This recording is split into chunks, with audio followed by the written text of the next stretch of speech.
So we are now hearing that the United States is in crisis mode. We have the FBI director, Christopher Wray, is telling us that this is the highest threat level we have been at for decades. But why? Well, it has to do with two countries, Ukraine and Israel. Those are the two countries. And those two countries are asking for assistance from the United States.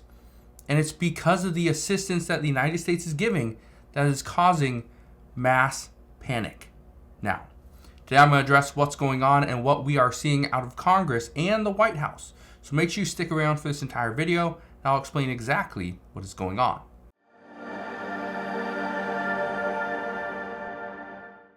So first off, President Biden has made it very clear. He cannot pass additional aid to Ukraine or Israel without Congress. And we know that. Congress knows that. And because of that, they have 1 week to pass legislation that would go through the House of Representatives, the Senate, and to President Biden's desk for a signature. Because in 1 week, the House and the Senate will go on recess for 2 weeks, and they will not come back until after January 1st. So, this could be troubling because Ukraine is now saying that without additional funding, Russia is going to win the war.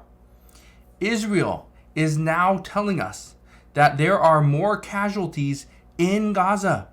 Just over the past couple of days, there have been hundreds of additional casualties from the Palestinian people. It's because Israel continues to bombard Gaza with additional missiles. And we're also seeing the ground forces are going in and they are trying to flush out the Hamas leaders, which are actually underground. This is why some are saying we are going to see these tunnels be filled with water very soon. And once this happens and the leaders come above ground, then the missiles and the ground attacks will only intensify. So, here's where we're at this time. Right now, Senate Democrats are proposing amending an amendment adding conditions to Israel aid. What we are hearing and what we're seeing all across the world is that many countries and many people, millions and millions of people, are actually against Israel because of what they are doing to the people in Gaza. What we continue to see, the videos, the photos, everything, it's very disturbing. And this is why some Democrats are saying that no, they don't just want to give Israel additional money. There has to be conditions to it. But it's not just Israel. Ukraine is also asking for money. And as Ukraine aid is faltering in the Senate, President Biden is signaling that he's willing to make a deal on border security because that's what Republicans are asking for. They want additional help. Okay? So where do we go from here? Well, Reuters now is reporting that the White House is open to new asylum limits for Ukraine aid, according to multiple sources. Okay? I want to read you some of this. Actually, we're going to read through most of it. It says the Biden administration is considering getting behind new restrictions on who can seek asylum and an expanded deportation process to secure new aid for Ukraine and Israel in a supplemental funding bill, a source familiar with discussion said. Now, why would the White House do this? Well, it's simple. We are seeing Democratic governors, right? We've seen it in New York. We are seeing it in Illinois. But they are now asking the Biden administration for additional help because they are seeing that their resources in their shelters and their food banks are now being depleted. Because of this, they're asking the Biden administration to step up, provide some additional support, send additional funding to their state because they cannot afford it. Well, this is another way for the Biden administration to come out and solve a problem that they've created without actually saying they are the ones that are responsible for it. Okay? So, in a way, by them going and addressing this immigration problem, at the same time getting funding for Ukraine and Israel, it does actually help Democrats, especially when we're less than 1 year away from the next election. This is big, which also means that Republicans may object to this now that Democrats are pushing for it. Let's get back to this article. It says the White House and U.S. Congress are facing to strike a deal that would deliver military aid to the two allied nations while discouraging illegal immigration across the U.S.-Mexico border, with only a week until lawmakers depart for Christmas break. It says Republicans have refused to approve more Ukraine aid without additional measures to reduce the record number of migrants attempting to cross the United States border illegally, leading to a complex negotiation pairing the largely unrelated issues. And again, these are not related. Because of the war in Ukraine, we are not seeing illegal immigration to the United States. That's not happening. Because of what is going on between Israel and Gaza, or Israel and Hamas in Gaza, that's not the reason why we're seeing more illegal immigration into the United States. These are two unrelated issues. But they're trying to pair the two things together because of it's a negotiation, a compromise. Republicans want stricter border policies. Democrats want additional aid to Ukraine and to Israel.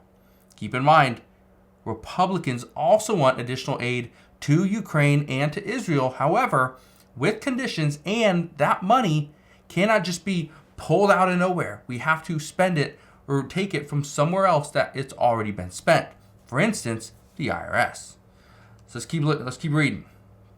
It says President Joe Biden, a Democrat seeking re-election in 2024, said on Wednesday that he would be willing to make significant concessions on border security as Senate Republicans rejected a Democratic aid package with $20 billion in border funding.